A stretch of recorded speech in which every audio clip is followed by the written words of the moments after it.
Okay.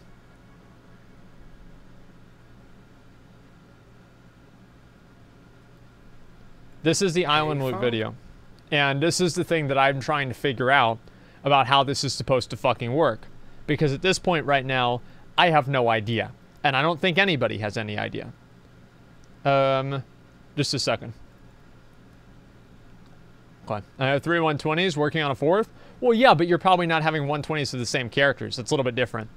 Kamikano? Okay. Well, I'll see if he wants to watch this with me.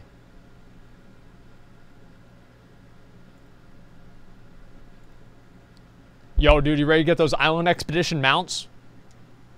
The what? The Island Expedition mounts. Yeah, just watch the video, man. Okay. This is Kalani. It looks like the problem with Island Expeditions might not be the Island Expeditions at all. It could just be that we're playing the islands the wrong way.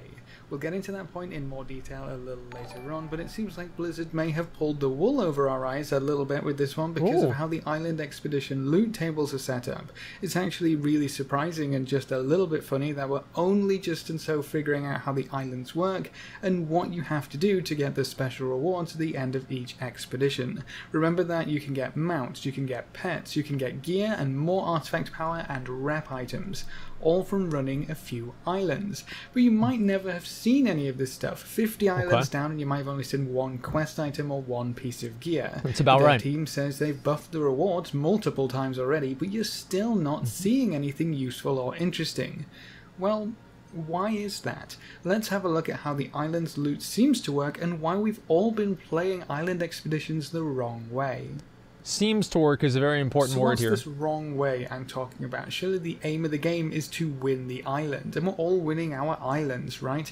I know I haven't lost to the opposite faction in a very long time. While leveling, I actually queued into an island where someone decided to completely AFK until the Alliance were already 4,500 Azerite ahead of us. That's good. With it being a normal island, that's a close call for sure, but we still managed to eke out a win after harassing the Alliance so they couldn't collect any more Azerite.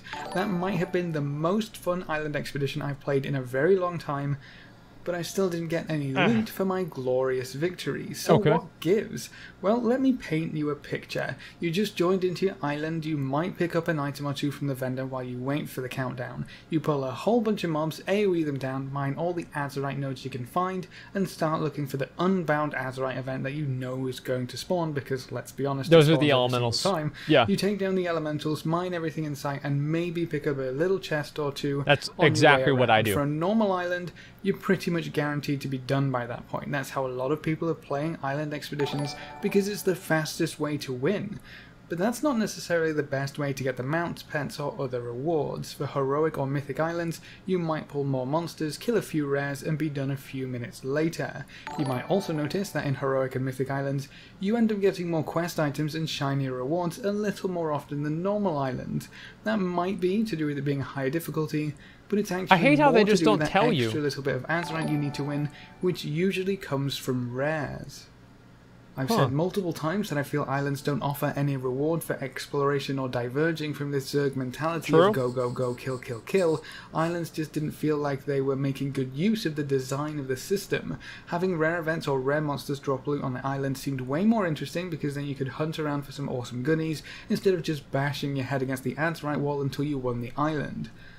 Well, as it turns out, that's exactly how the islands work. We just didn't know about it for a variety of reasons, but the most important one is that all we cared about was winning. Getting that most important one is Blizzard didn't tell us. Seemed to be the main focus of the island expeditions, so we worked on figuring out the most efficient ways to clear the islands as quickly as possible to complete the weekly quest and to get the rewards for winning the island itself.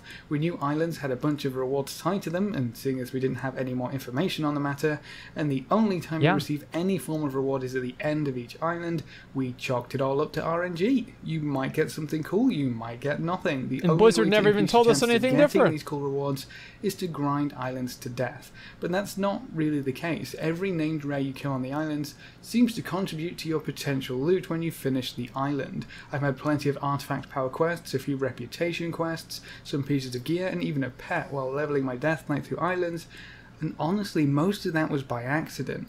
So just playing around on islands and focusing on killing more named rare monsters should hopefully give you a better chance of getting these cool rewards. Okay. But why hasn't anyone talked about this previously? Honestly, probably because islands were a tool to farm artifact power efficiently, and many players just didn't look past that, until very recently when the experience reward from islands was buffed significantly for characters 110 to 120. Islands suddenly became a very efficient leveling method if you could handle grinding island after island after island, but that meant a lot of players were playing a lot of island expeditions, and I guess it just took that extra push for something to click. While playing through one island in particular, I remember killing a Nerubian rare with a weird name. And if this wasn't the very last bit of Azeroth we needed to finish the island, I might not even have paid enough attention to catch this, but after we killed that Nerubian, I received a quest item for some additional artifact power. Okay. The quest item was named after that rare. It was literally named Vorus Arax Carapace. That made me question whether these quest rewards were really tied to your activities on the island. That does make sense. On a later island, I received a Murloc Eye after knowing I killed a named Murloc. So it was beginning to think this wasn't just a coincidence. Apparently I wasn't the only one, because a huge this is the Reddit post he's going to talk about. WoW subreddit talking about island expeditions and how we're going about things all wrong.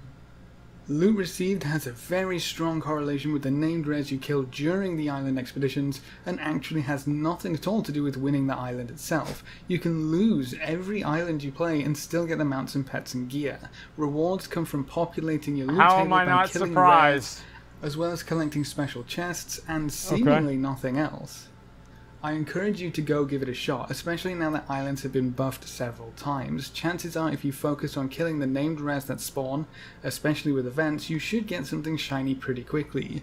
You should maybe try to get a group of friends together for this though. I can imagine hopping into a random queue and trying to hunt named rares instead of mining Azeroth and whatnot might not keep you in their good books very long, and you'll end up just taking longer overall and not getting much else done. I've seen a few rare farming groups in the group finder. You could try hop into one of those, or maybe even start your own. When everyone is working towards the same goal, everything goes a lot faster, which means you get to play more islands and hopefully get more loot. Everybody's friends. Can be found all over the islands, and they usually make up a good part of the events, like trolls landing on the beaches. Hunt the ones that should spawn at the start of every island, and then keep a watchful eye out for any large events.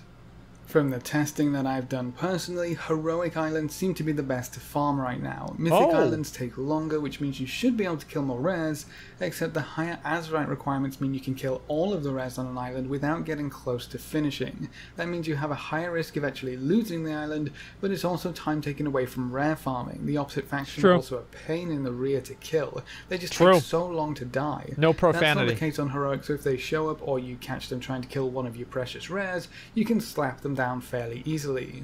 So what's the chances of you losing these islands just so you can run around looking for rares? While the go go go plan might not be the most ideal when hunting for some cool rewards, it definitely guarantees you the artifact power from winning the islands. If the artifact power is that important to you, maybe you should stick to just blitzing the entire thing, because there is a real chance you're going to lose while trying to just kill rares.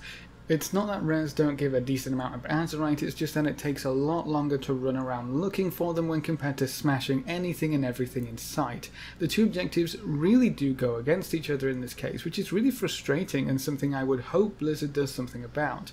Winning the island and hunting for loot take you down two very different paths right now, which I think is quite poor design. With that being said, I didn't lose any of my islands, even the mythic ones, while just hunting for rares. I came close a few times, but after killing the Alliance, they tend to fall behind quite far. So while it does take quite a bit longer to complete an island while aiming to maximize your loot, you don't have to resign yourself to an automatic loss each time, but it's still really frustrating that you sort of have to choose between the two. I know there's probably one question on a lot of people's minds at this point. We know how to work towards the loot now, that's great. But how do we go about farming for a specific mount or pet that you're interested in? The bad news is that you can't really target farm any specific reward. You can cross your fingers and hope for the best, but even focusing on rares isn't going to guarantee you certain items or pieces of loot. That's because of how island loot tables work. Each rare you kill can give you a chance to get any of their related items on the loot table, but nothing is ever going to be 100%. But that doesn't mean you can't narrow it down. If you want the parrot mount, for example, that's going to be tied to pirates. So if you make sure you kill all of the pirate rares you find on an island, you're increasing the chance you'll end up with the parrot mount. The same goes for pets, quest items, and gear. Monster types or races that you kill will contribute different pieces of loot to your end of island rewards. The problem is that if the ties aren't obvious, we don't really know what to kill, which can be both frustrating but also very exciting. I've just been yeah, it's so exciting. Killing all the rares I could find and seeing what I could get.